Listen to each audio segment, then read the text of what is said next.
বাগদেবী এবং তারই সঙ্গে সশস্ত্র পুলিশ কর্মীরা। পড়ুয়ারা তারা আসছেন এবং এসে গতকালকেও তারা ছিলেন, আমরা দেখেছিলাম গতকালকে এই কলেজের মধ্যে এই যে সংঘাত এমন জায়গায় পৌঁছায় ল বিভাগের সঙ্গে ডে বিভাগের, যার জেরে কিন্তু ডে বিভাগ তারা কলেজের বাইরে রাস্তার মধ্যে পুজোর আয়োজন করেছে। শিক্ষামন্ত্রী আসেন, মালা রায় আসেন এবং এই কলেজের মধ্যে তারা অনেক পড়ুয়ারাই তারা বলেন যে নিরাপত্তা নিয়ে তারা প্রশ্ন তোলেন। এখন ল বিভাগের যারা পড়ুয়াদের অভিযোগ যে তারা এখনও পর্যন্ত আতঙ্কে রয়েছে, কারণ প্রতিমা চলে যাওয়ার পরবর্তীকালে তখন কি হবে, কারণ তখন আর পুলিশ এখানে থাকবে না। তারা কিন্তু নিরাপত্তাহীনতার মধ্যে ভুগছেন যে আগামী দিনে কি হবে। অন্যদিকে যাদের বিরুদ্ধে অভিযোগ, সেই বহিরাগতদের বিরুদ্ধে অভিযোগ, এমনকি ডে বিভাগের পড়ুয়াদের কয়েকজনের বিরুদ্ধে অভিযোগ যখন তুলছেন ল বিভাগের পড়ুয়ারা, অন্যদিকে যার বিরুদ্ধে অভিযোগ মোহাম্মদ সাব্বির আলী, তিনি যেটা বিষয়টা জানাচ্ছেন যে তার বিরুদ্ধে অভিযোগ উঠছে সেই অভিযোগ সম্পূর্ণ মিথ্যে অভিযোগ করে তিনি দাবি করছেন। এবছর কিছুটা পরিবর্তন হয়েছে এবং সেক্ষেত্রে যোগেশচন্দ্র চৌধুরী কলেজে দেবী বন্দনা, বাণী বন্দনা হচ্ছে পুলিশি প্রহরার মধ্যে দিয়ে।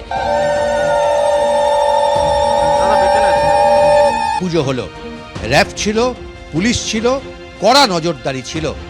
শেষ পর্যন্ত পুজোকে কেন্দ্র করে কোনো রকম সমস্যা হয়নি। ৩৫ থেকে ৩৬টা বাচ্চা তারা পুজো দিলেন এবং একই সঙ্গে প্রসাদ খেলেন।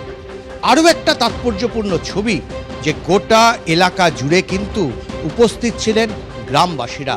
তাদের মধ্যে কেউ হিন্দু, কেউ মুসলিম, কিন্তু প্রত্যেকেই এসেছিলেন তাদের সন্তানকে হাতে নিয়ে যাতে এখানে পুজো নির্বিঘ্নে হয়। তাদের দাবি কোনো একটা বিক্ষিপ্ত ঘটনা ঘটতেই পারে, কিন্তু এই অঞ্চলে অতীতে কখনো হিন্দু মুসলিমকে ঘিরে কোনো জটিলতা তৈরি হয়নি, ভবিষ্যতেও হবে না, এটাই তাদের আশ্বাসবাণী।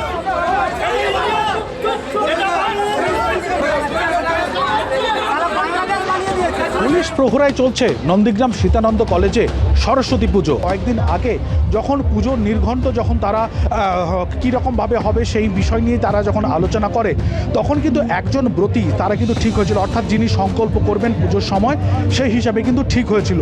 কিন্তু পরবর্তীকালে দেখা যায় যে তৃণমূল ছাত্র পরিষদের তরফ থেকে দাবি করা হয় যে তাদের তরফ থেকেও কিন্তু একজনকে ব্রতী রাখতে হবে এবং সেই দাবি নিয়েই মূলত কিন্তু গণ্ডগোলের সূত্রপাত। তারপর কলেজ কর্তৃপক্ষ যাতে কোনো ধরনের কোনো অশান্তি না হয় সেজন্য কিন্তু পুলিশ প্রহরার বন্দোবস্ত করেছে এবং এই মুহূর্তে আমরা দেখতেই পাচ্ছি সেখানে সরস্বতী পুজোর আরাধনা যেরকমভাবে চলছে এবং দুজন ব্রতী আমরা দেখতেই পাচ্ছি যে এরকমভাবে একজন যেমন রয়েছে, পাশেও একজন যেরকমভাবে রয়েছেন এবং পুরোহিতও কিন্তু দুজন রয়েছে। দেখতেই পাচ্ছি যে কলেজ কর্তৃপক্ষের তরফে যেরকমভাবে একজন পুরোহিত রয়েছেন, অন্যদিকে কিন্তু বাপ্পাদিত্য গর্গ যিনি হচ্ছে তৃণমূল কংগ্রেসের নন্দীগ্রাম 1 ব্লকের সভাপতি, তিনিও কিন্তু পুরোহিতের কাজকর্ম তিনি পরিচালনা করছেন।